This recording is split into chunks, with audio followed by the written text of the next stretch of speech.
Kenapa persiapan sering diremehkan, padahal ini penentu keselamatan di gunung? Bayangkan ini, seseorang berdiri di jalur gunung, napas terengah, tangan dingin, tubuh menggigil. Bukan karena medan terlalu sulit, bukan karena ia lemah, tapi karena ia tidak siap. Banyak pendaki berangkat dengan niat baik. Perlengkapan terlihat lengkap, semangat meluap-luap. Tapi ada satu hal yang sering dilupakan, satu hal yang dianggap sepele, persiapan. Bukan sekadar membawa barang, tapi cara berpikir, cara merencanakan, dan cara mengambil keputusan. Realita di lapangan, di banyak cerita kecelakaan gunung polanya sering sama.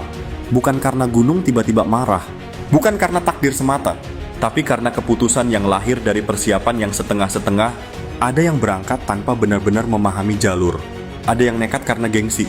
Ada yang merasa, nanti juga bisa diatur di atas. Gunung tidak kejam, tapi gunung tidak memaafkan kecerobohan. Apa itu persiapan sebenarnya? Banyak orang mengira persiapan itu cuma packing. Padahal jauh lebih dalam dari itu. Persiapan itu adalah cara kamu membaca cuaca sebelum berangkat. Adalah cara kamu memahami tubuhmu sendiri. Adalah cara kamu mengatur waktu dan tenaga. Adalah keberanian untuk berkata, hari ini bukan harinya. Persiapan bukan soal terlihat profesional, tapi soal pulang dengan selamat. Kesalahan persiapan yang sering terjadi. Kesalahan pertama sering terjadi bahkan sebelum langkah pertama. Pendaki hanya melihat cuaca di kota, lalu berangkat dengan tenang, padahal di ketinggian badai sudah menunggu. Kesalahan kedua terjadi saat memilih perlengkapan. Lebih peduli pada gaya daripada fungsi. Lebih memilih terlihat keren daripada benar-benar aman. Kesalahan ketiga, tidak punya rencana cadangan. Semua hanya berpusat pada puncak, seolah turun adalah sebuah kegagalan. Padahal kegagalan sebenarnya adalah tidak pulang. Kenapa persiapan itu penentu hidup? Persiapan adalah pelindung yang tak terlihat. Saat kabut turun dan jalur menghilang, persiapan membuatmu tidak panik. Saat suhu jatuh drastis, persiapan membuatmu tetap bertahan. Saat lelah datang, persiapan membantumu membuat keputusan yang benar. Bukan pendaki terkuat yang selalu selamat, tapi pendaki yang paling siap. Cara berpikir pendaki yang siap.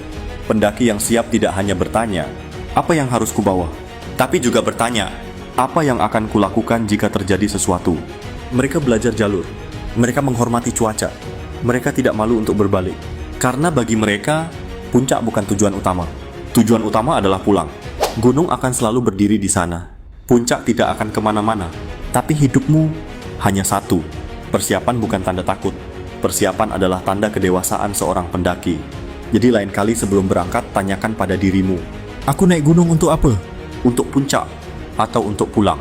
Jika video ini bermanfaat, bagikan ke teman pendakimu. Karena mungkin video ini bisa menyelamatkan nyawa seseorang.